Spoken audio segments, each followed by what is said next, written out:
Hello friends, welcome to everyone, and today we'll start standard 12 chapter number 3 current electricity. And in current electricity our today's topic is Ohm's law. Okay, first we read the title chapter 3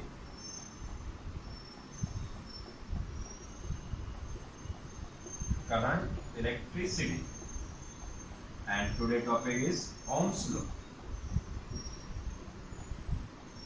And you already study about the Ohm's law in 10th standard, but you don't remember ना, पता ठीक है, भूल जाओगे 2 साल हो गए 10th में, और 10th की बोर्ड के एग्जाम देने के बाद तो टोटली क्लीन हो जाता है. ठीक है, अब देखो ओम्स लॉ के लिए थोड़ा बहुत याद होगा, but Ohm's law is first क्या करते हैं, ओम्स लॉ के लिए अगर लॉ लिखे तो लॉ मींस क्या होगा, तो Ohm's law is the potential difference of any conductor. Potential difference क्या होता है पहले वो डिस्कस कर लेते हैं. We suppose there is a one wire and there are two end points. Suppose first end point is A and second end point is B, and suppose there is a current flow I. और इसकी क्या कर रहा है, current flow हो रहा है. Current flow is in from A to B. ये करंट क्या हो रहा है, डायरेक्ट करंट फ्लो कर रहा है A से B की डायरेक्शन में. ठीक है, अब यहाँ पे मान लो A to B जा रहा है, इसकी A का वोल्टेज क्या होगा, I होगा the voltage of A is greater than voltage of B. जैसे अगर सपोज मान ले दूसरा एग्जांपल ले, जैसे हमारे घर पे जो करंट सप्लाई आता है, जो एम्पियर आ रहा है, जो करंट आ रहा है, वो कहाँ से आता है, वोल्टेज वगैरह आ रहा है तो कहाँ से आता है, ट्रांसफार्मर से. और ट्रांसफार्मर की बात करिए और हमारे घर की बात करें तो दोनों में से वोल्टेज किसके पास ज्यादा होगा, ट्रांसफार्मर के पास वोल्टेज ज्यादा होगा. और हमारे घर में वोल्टेज कैसा होता है, कम होता है. क्यों, अगर मान लो दोनों साइड इक्वल कर दे, दोनों साइड अगर इक्वल होगा तो ना करंट यहाँ से यहाँ जा पाएगा, ना यहाँ से यहाँ जा पाएगा. जैसे अगर दूसरी बात करें वाटर की बात करें, जैसे मान लो अगर पाइप है, पाइप को अगर ऐसे तुम सेम लेवल पे रख रहे हो, ठीक है, मान लो ये भी ग्राउंड से 2 मीटर की हाइट पे और ये भी 2 मीटर पे हाइट पे ग्राउंड से. ठीक है, तो यहाँ पे मान लो तुम वाटर रखो तो क्या वाटर यहाँ पे फ्लो करेगा, नहीं. वाटर यहाँ से यहाँ पे भी जा सकता है, यहाँ से यहाँ पे भी जा सकता है, यहाँ पे, या फिर कैसा हो जाएगा, यहाँ पे कैसा हो जाएगा, स्टेडी हो जाएगा. स्टेडी मींस क्या हो जाएगा, स्टॉप हो जाएगा, रेस्ट हो जाएगा, ना फ्लो करेगा फर्स्ट डायरेक्शन में, ना डायरेक्शन अपोजिट डायरेक्शन फ्लो कर रहा होगा. ठीक है, अब मतलब इन दोनों को क्या, अगर इसी की जगह कंडीशन ऐसी होती कि अगर इसकी हाइट हम अगर मान लो यहाँ पे रखते और ये अगर ऐसे होता तो वाटर क्या होता, इजीली फ्लो हो जाता. हमें कोई भी चीज लगाने की जरूरत पड़ेगी, मोटर वगैरह, इलेक्ट्रिक मोटर किसी की भी यूज करनी पड़ेगी नहीं, इजीली अपने आप क्या हो जाएगा, ग्रेविटेशन की वजह से, ग्रेविटेशन फोर्स की वजह से क्या हो सकता है, फ्लो हो सकता है. यहाँ पे चीज क्या होगी, हाइट क्या होगी, मैक्सिमम, और यहाँ पे हाइट क्या है, मिनिमम है. तो हाइट की वजह से क्या हो सकता है, यहाँ पे फ्लो हो सकता है. तो वैसे ही सेम जैसे एज इट इज किसके लिए होगा, तुम्हारा वोल्टेज के लिए. इसके अगर तुम्हें current A to B direction में फ्लो करना है तो A पे वोल्टेज तुम्हारा कैसा होना चाहिए, ज्यादा होना चाहिए, मोर होना चाहिए कंपैरेटिवली टू B.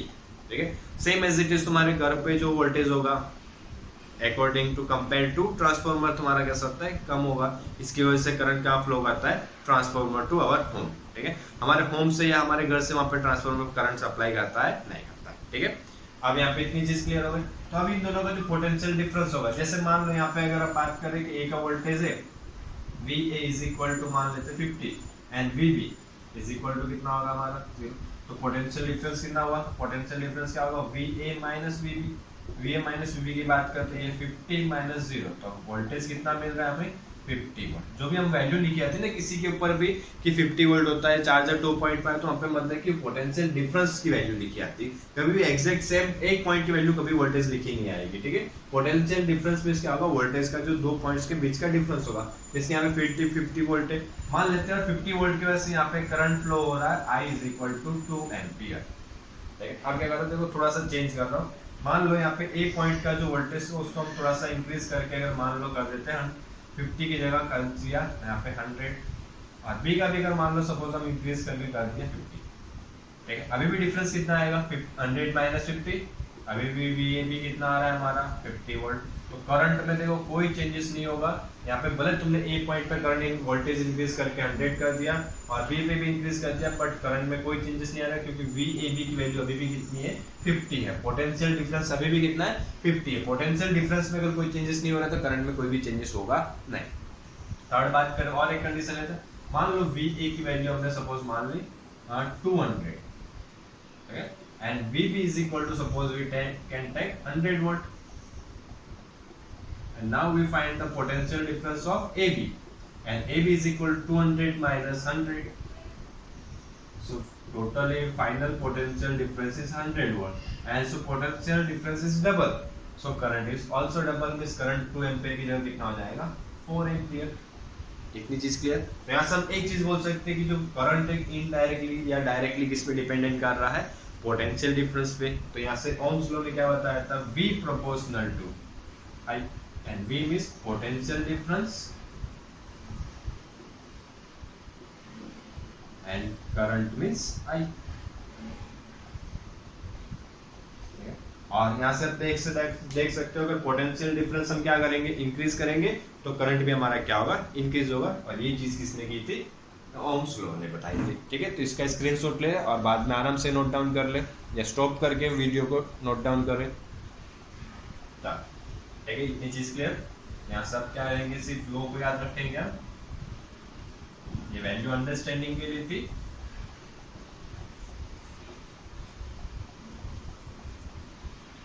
ठीक, अब देखो तो यहाँ से क्या आ जाएगा, V प्रोपोर्शनल टू I। अब प्रोपोर्शनलिटी, कभी भी कोई भी प्रोपोर्शनलिटी होगी उसको अगर रिमूव करना तो अभी क्या करना पड़ेगा, कांस्टेंट यूज करना पड़ेगा। और यहाँ पे हम कांस्टेंट क्या यूज करते हैं, IR।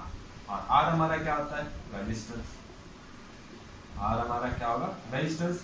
और रेजिस्टेंस मींस क्या होता है, अपोजिंग फोर्स, या फिर क्या कर रहा होता है, किसी भी करंट को क्या कर रहा होता है, अपोज कर रहा होता है। जो इजीली करंट पास हो रहा है उसको पास होने देगा नहीं, तो जिस क्या करता है, अपोजिंग करता है। ठीक है, ये चीज हो गई। अब अगर इसके लिए से देखें तो अब ये जो है, जो करंट रेजिस्टेंस है किस किस पे डिपेंडेंट होगा, जो रेजिस्टेंस से डिपेंड होगा एक तो material, second size and shape, and third atmosphere medium. ठीक है, मटेरियल पे कैसे, जैसे मटेरियल की मान लेते हैं कोई भी वैल्यू अगर हम देखें, जैसे कि मान लो करंट कॉपर वायर हो या एल्यूमिनियम वायर हो या फिर आयरन वायर हो। और नॉर्मली तुमने देखा हो तो जो हमारे घर में वायर होते हैं एल्यूमिनियम होगा या फिर कॉपर वायर यूज करते हैं। बट मेटल तो हमारे पास बहुत सारी है, बट हम सभी मेटल्स का यूज नहीं करते, क्योंकि कुछ मेटल्स की प्रॉपर्टीज होती है, उनके अंदर इनिशियली जो प्रॉपर्टी होती है क्या आते हैं, उनकी रेजिस्टेंस हाई होता है। और रेजिस्टेंस हाई होगा तो उनके अंदर करंट क्या होगा, कम फ्लो होगा। और करंट हमें क्या करना था, ज्यादा फ्लो करना था। तो जिसका रेजिस्टेंस सबसे कम होगा उस मटेरियल का हम क्या करते हैं, यूज करते हैं। तो फर्स्ट कैसा होना चाहिए, मटेरियल कैसा होना चाहिए, लो रेजिस्टिव।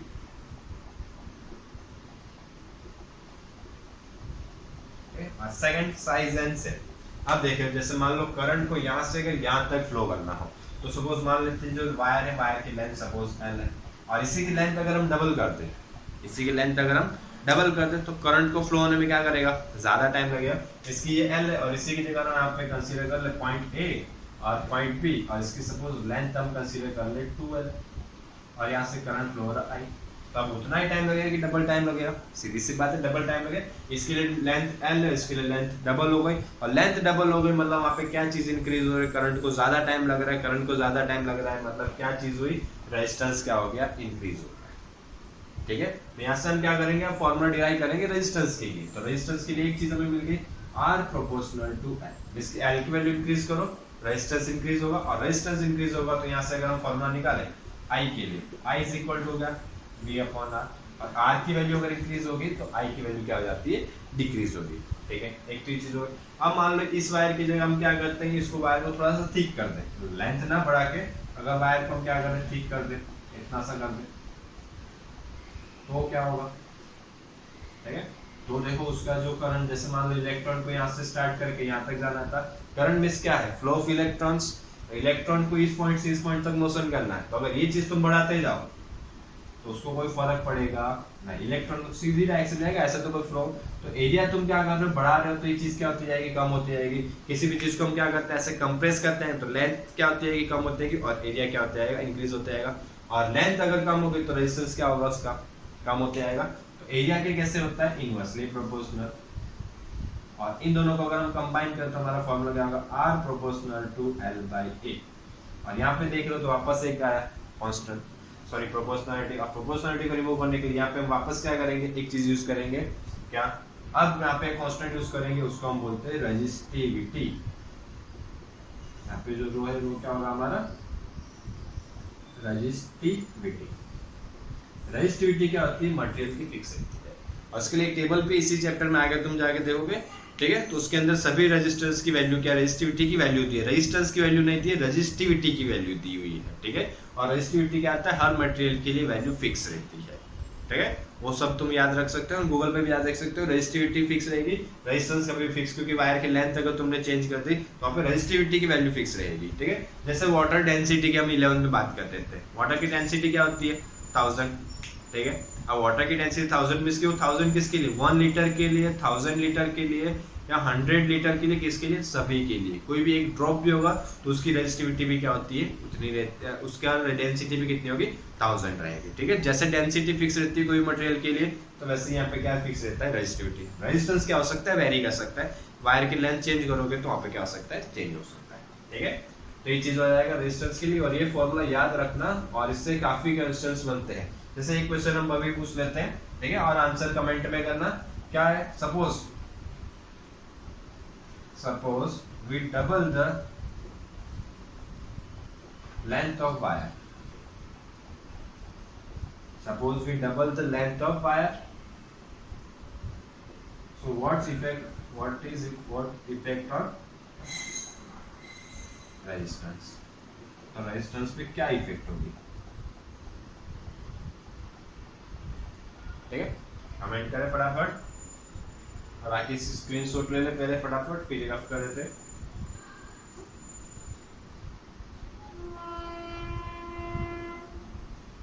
और वीडियो को पॉज करें, पहले आंसर करें, फिर आगे बढ़, फिर देखते हैं ना राइट हो रहा है रॉन्ग हो रहा है।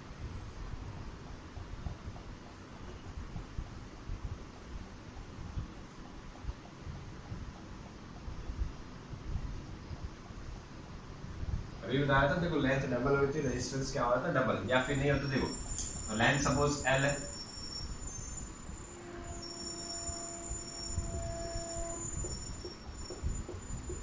तो इसके लिए रेजिस्टेंस क्या होगा, R is equal to rho L by A. और अब क्या बोला, लेंथ डबल कर रहे हैं, लेंथ डबल कर रहे हैं मतलब रेजिस्टेंस कुछ ना कुछ चेंजेस होगा, तो न्यू रेजिस्टेंस फाइंड करते हैं, R dash is equal to rho की वैल्यू में चेंजेस है, एल को क्या किया हमने डबल कर दिया, तो क्या आ जाएगा 2L, ठीक है। और एरिया में कोई चेंजेस हुआ नहीं, तो ए का ए। अब यहाँ से हम देखें तो क्या आ जाएगा, यहाँ पे अब थोड़ा सा एक चीज देखो, तो 2 into rho into L by A, और R rho L by A के लिए अब क्या पुट कर सकते हो आर, तो आर डेस के लिए हमारी वैल्यू क्या आ जाएगी, R dash is equal to आएगा 2R, जिसकी रेजिस्टेंस क्या हो गया, डबल होगा, ठीक है। ये पॉइंट याद है ना। ऐसे देखो इसमें क्वेश्चन ये भी कर सकता है, रेजिस्टेंस लेंथ हाफ करो, एरिया डबल करो, ठीक है। क्वेश्चन और कर लेते हैं, इसका आंसर देखो करना है तुम्हें, suppose length is double, okay, and area is half, इसका रेजिस्टेंस की वैल्यू क्या होगी, फटाफट आंसर करें comment.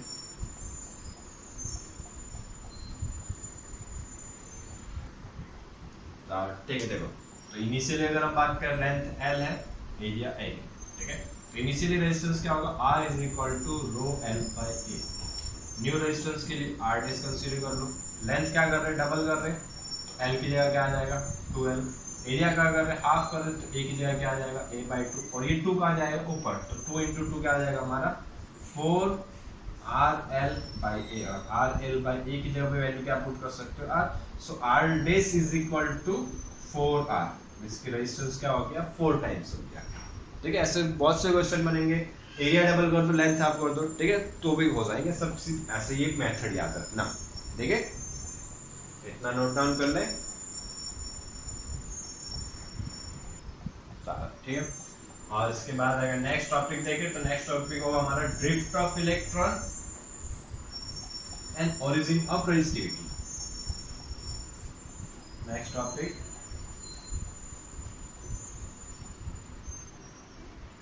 drift of electron and origin of resistivity। इसकी जो रेजिस्टिविटी होती है क्या होती है रियल में, उसके लिए उन्होंने यहाँ पे बताया हुआ है, ठीक है। देखो तो फर्स्ट हम देखेंगे drift of electron. Drift of electron यहाँ पे बोल सकते हैं, फिर वेलोसिटी ऑफ इलेक्ट्रॉन ये भी बोल सकते हो, ठीक है। अब इसके लिए चीज देखें, तो इलेक्ट्रॉन क्या कर रहा होगा, यहाँ पे मोशन कर रहा होगा, तभी तो करंट प्रोड्यूस होगा, ठीक है। तो उसके लिए सपोज कंसीडर कर लेते हैं एक वायर है, ठीक है। वायर को जूम करके, 2 वायर में सिंगल वायर, इसको जूम करके दिखाया हुआ है, इसके अंदर इलेक्ट्रॉन कैसे फ्लो करेगा वो चीज। जैसे मान लो इलेक्ट्रॉन क्या करेगा, यहाँ से इसका हो गया एरिया, यहाँ से इलेक्ट्रॉन ने एंटर किया, अब एंटर किया तो सीधा सीधा तो जाएगा नहीं, ऐसा तो नहीं कि अंदर से एल्यूमिनियम या वायर कोई भी वायर लो तो अंदर से होलो होता है, अंदर क्या होता है सॉलिड फॉर्म में, इसके अंदर दूसरे पार्टिकल्स भी प्रेजेंट होंगे, अब दूसरे पार्टिकल्स प्रेजेंट होंगे तो अब जैसे मान लो इलेक्ट्रॉन यहाँ से फ्लो कर रहा है, ठीक है। चलो इसके लिए एग्जांपल लेते हैं, जैसे मान लो कोई एक क्लोज रूम है, एक रूम है, ठीक है, और उसमें क्या करो यहाँ पे एक गेट लगाया हुआ है और एक गेट यहाँ पे लगाया हुआ है, तुम यहाँ पे खड़े हो, ठीक है, और तुम्हें क्या करना है यहाँ से जाने के लिए बोलते हैं दूसरा सामने एग्जैक्ट सामने स्ट्रेट डायरेक्शन में, यहाँ पे तुम्हारा सेकंड डोर है, डोर 2, और यहाँ पे एक डोर हो गया 1, ठीक है। अब जैसे ही तुम्हें यहाँ से स्ट्रेट जाने के लिए बोले तुम क्या करोगे, तुम्हारे आंख पे क्या करे पट्टी बांध दे, आंख ब्लाइंड हो जाए, ठीक है, आंख बंद कर दे, फिर तुम्हें जाने के लिए तुम क्या करोगे इजीली चले जाओगे, कुछ भी करने की जरूरत नहीं, आंख बंद करके भी अगर सीधे सीधे जाओगे तो यहाँ से क्या हो जाएगा इजीली एग्जिट हो जाओगे, ठीक है। बट यहाँ पे हम अगर कंडीशन में थोड़ा सा चेंज कर लें, यहाँ पे बीच में क्या करते हैं कुछ ना कुछ ऑब्जेक्ट्स वगैरह वगैरह, टेबल रख देते हैं, चेयर रख देते हैं, कोई चीज रख देंगे, ठीक है। जैसे यहाँ पे हम क्या करेंगे बॉक्सेस रख देते हैं, इस टाइप से रख दिया। अब अगर तुम्हें बोले वहां पे ब्लाइंड आंख बंद करके जाने के लिए तो तुम वहां पे इजीली जा पाओगे नहीं, जैसे ही क्या करोगे तुम ऐसे मोशन करना स्टार्ट किया, यहाँ पे गए, यहाँ पे जाके क्या होगा टकराओगे, अब टकराओगे तो तुम क्या करोगे अपनी डायरेक्शन चेंज करोगे, डायरेक्शन चेंज करके वापस क्या करोगे चलना स्टार्ट करोगे, और फिर वापस टकराए तो वापस टकराओगे तो फिर अपनी डायरेक्शन चेंज करोगे, क्या करते हैं आंख बंद, इसके लिए पता तो नहीं कि कौन सी डायरेक्शन में जाना है, ऐसा नहीं ऐसे जाकर सीधे जाके ऐसे निकल जाओगे, ठीक है। तो टकरा रहे हो मिस क्या करोगे थोड़ी सी डायरेक्शन चेंज करोगे, फिर यहाँ से गए ऐसे जा रहे हो, फिर वापस क्या हुआ कोलाइड हुआ वापस गए यहाँ पे, और ऐसे डायरेक्शन चेंज होते होते क्या करेंगे हम कोलाइड जाते जाएंगे, और फिर क्या होंगे यहाँ से हम एग्जिट करेंगे, ये चीज होगी। तो यहाँ पे एक चीज देखो, जब हमने स्टार्टिंग में चलना स्टार्ट किया, अब किसी चीज से जाके कोलाइड हो रहे हो, कोलाइड में क्या हो रहे हो टकरा रहे हो, तो वहाँ पे तुम्हारी वेलोसिटी क्या हो जाएगी 0, टकराओगे फिर वापस डायरेक्शन चेंज करोगे, फिर वापस धीरे धीरे वेलोसिटी इंक्रीज होगी, फिर किससे टकराए वापस वेलोसिटी क्या हो जाएगी 0, फिर वापस वेलोसिटी धीरे धीरे इंक्रीज होगी, किसी से टकराए वापस वेलोसिटी क्या हो रही है 0, ठीक है। तो यहाँ पे चीज क्या हो रही है वेलोसिटी में चेंजेस हो रहा है, मतलब क्या प्रोड्यूस होगा एक्सेलरेशन, तो हमें किसके लिए फॉर्मूला डिराइव करना है एक्सेलरेशन के लिए, ठीक है। अब अगर चीज हम देखें तो वही चीज से हम उसके लिए यहाँ पे मान लेते हैं कि बहुत से पार्टिकल्स है,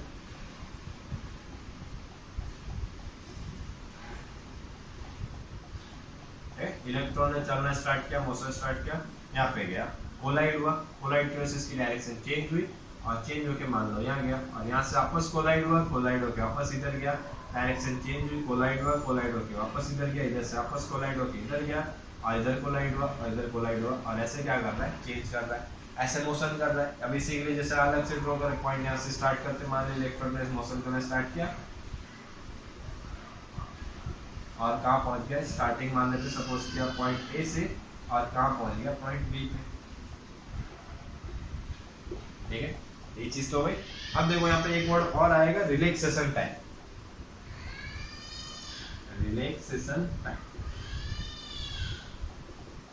रिलैक्सेशन टाइम के लिए हम सिंबल यूज करेंगे टाउ, टाउ यहाँ पे टॉर्क के लिए नहीं है टाइम के लिए है, ठीक है।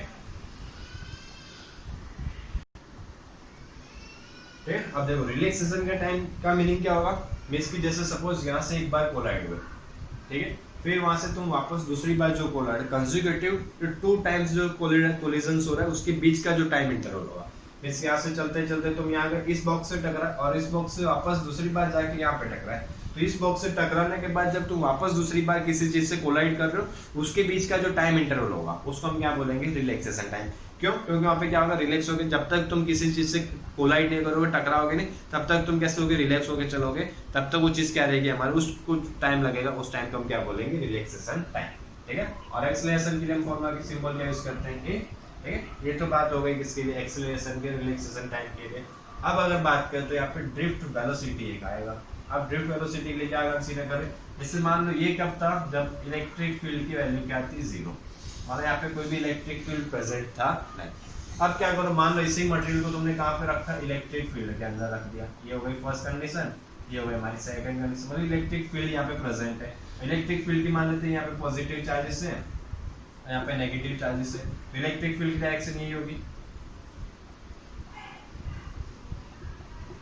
ठीक है। ये किसकी डायरेक्शन हो गई इलेक्ट्रिक फील्ड की। अब इलेक्ट्रिक फील्ड अगर यहाँ पे प्रेजेंट होगा तो यहाँ पे क्या होगा, जो चार्ज है चार्ज में क्या इलेक्ट्रॉन है तो इलेक्ट्रॉन पे क्या होगा कुछ ना कुछ फोर्स अप्लाई होगा, क्योंकि फोर्स के लिए हमारा इक्वेशन क्या होता है, F is equal to Q E. ठीक है, F इज इक्वल टू क्या होगा, क्यू ई। इसकी चार्ज भी है, इलेक्ट्रिक फील्ड है तो उसको क्या लगेगा, फोर्स लगेगा। और इलेक्ट्रॉन है तो ये जो पॉजिटिव चार्जेस उसको क्या कर रहे होंगे, अट्रैक्ट कर रहे होंगे, और नेगेटिव चार्जेस उसको क्या कर रहे होंगे, रिपल कर रहे होंगे। तो जो पॉइंट यहाँ से स्टार्ट होने वाला था उसकी जगह वो क्या स्टार्ट में यहीं से करेगा, लेकिन यहाँ जाने की जगह कहाँ पहुंच जाएगा, यहाँ पे। फिर क्यों फोर्स की वजह से थोड़ा इधर आ गया, अब वो मोशन करते करते मान लो इधर गया तो वापस इस पॉइंट पे आ जाएगा, और ऐसे उसकी जो पोजीशन है वो क्या होती जाएगी, चेंज होती है। इसकी जहाँ बी पॉइंट पे पहुंचना चाहिए तो कहाँ पहुंच जाएगा, बी डैश पे पहुंच गया। और ये क्या मिला उन्हें, डिस्टेंस हुआ, और इसके लिए क्या लगा होगा, उसमें कुछ टाइम लगा होगा। ये डिस्टेंस हो गया और इसके लिए जो टाइम लगा होगा तो इससे हम क्या निकाल सकते हैं, वेलोसिटी। वेलोसिटी के लिए हमारा फॉर्मूला क्या होता है, displacement upon time, displacement upon time. तो यहाँ पे डिस्प्लेसमेंट भी हो रहा है, इसके लिए टाइम भी लग रहा है, तो इसके लिए जो वेलोसिटी मिलेगी उसको हम क्या बोलेंगे, ड्रिफ्ट वेलोसिटी। और ये क्या हो जाएगा हमारा vt। ठीक है, इतनी चीज क्लियर हुई। अब देखो हम इसके लिए क्या करेंगे, फॉर्मूला डिराइव करेंगे। और रेजिस्टिविटी की बात करो तो इसी चीज को हम क्या बोलते हैं, रेजिस्टिविटी। में इसकी जो टकरा रहा है उसकी उससे जो उसकी स्पीड थी, जो टाइम था, वो धीरे धीरे क्या होते जा रहा है, बढ़ते जा रहा है। नहीं तो अगर ये चीज होलो होती तो इलेक्ट्रॉन्स क्या करता, सीधी इजीली फ्लो कर सकता, बट यहाँ पे जो मटेरियल्स रखे थे, ऑब्स्टेकल्स थे, उसके वजह से उसको क्या लग रहा है, ज्यादा टाइम लग रहा है। तो उसी चीज को हम क्या बोलते हैं, रेजिस्टिविटी। इसके लिए इसी को और क्या टॉपिक बोला हुआ है, ओरिजिन ऑफ रेजिस्टिविटी। अब हमें क्या करना है, फॉर्मूला निकालना है। तो फॉर्मूला के लिए अगर हम देखें तो इनिशियल वेलोसिटी हमें पता है, जब स्टार्ट किया होगा तो वेलोसिटी क्या होगी, जीरो होगी। धीरे धीरे वेलोसिटी क्या हो रही है, बढ़ रही है। ठीक है, तो उसके लिए हम यूज करेंगे काइनेमेटिक इक्वेशंस का। ठीक है, काइनेमेटिक इक्वेशन में फर्स्ट इक्वेशन की हम करते हैं तो क्या आ जाएगा, v is equal to v0 plus at। ठीक है, ये हो जाएगा। अब इस इक्वेशन में हमें यूज करना है, और इसके लिए पहले क्या निकालना पड़ेगा, एक एक्सेलरेशन की वैल्यू भी तो चाहिए ना हमें। ठीक है, अब देखो एक्सेलरेशन की वैल्यू चाहिए तो f इज इक्वल टू, एक तो फॉर्मूला q। अब यहाँ पे मोशन कर रहा है तो फोर्स दूसरा भी क्या आएगा, एक्सेलरेशन वाला भी आएगा, और दोनों फोर्स के लिए इक्वेशन है तो क्या लिखेंगे, f is equal to f। तो हमारा फॉर्मूला क्या हो जाएगा, ma is equal to qe। ठीक है, और a को यहाँ पे अगर हम करें तो a, और q में क्या चार्ज, चार्ज कौन सा लिया हुआ है हमने, इलेक्ट्रॉन। इसके लिए क्या आएगा हमारा minus e into E upon n। और यहाँ पे देखो e small e charge of electron, capital E electric field, and third m is mass of electron. Okay, और यहाँ पे अगर हम देखें v, और ये जो v होगा इसको क्या लिखेंगे, vd, and v0 initial velocity 0, and a is equal to minus e into E upon n। और जो टाइम लगा उस टाइम को हमने क्या बोला, रिलैक्सेशन टाइम, तो क्या आ जाएगा टाउ। तो vd के लिए तो यहाँ पे हमें फाइनली फॉर्मूला मिला minus e into E into tau upon n। वही चीज क्लियर। और ये क्या आ जाएगा, इसको क्या बोलेंगे, ड्रिफ्ट ऑफ इलेक्ट्रॉन, या फिर दूसरा क्या बोल सकते हो, ड्रिफ्ट वेलोसिटी। ठीक है, ओके। वीडियो देखने के लिए थैंक यू, और पसंद आया तो सब्सक्राइब जरूर करना।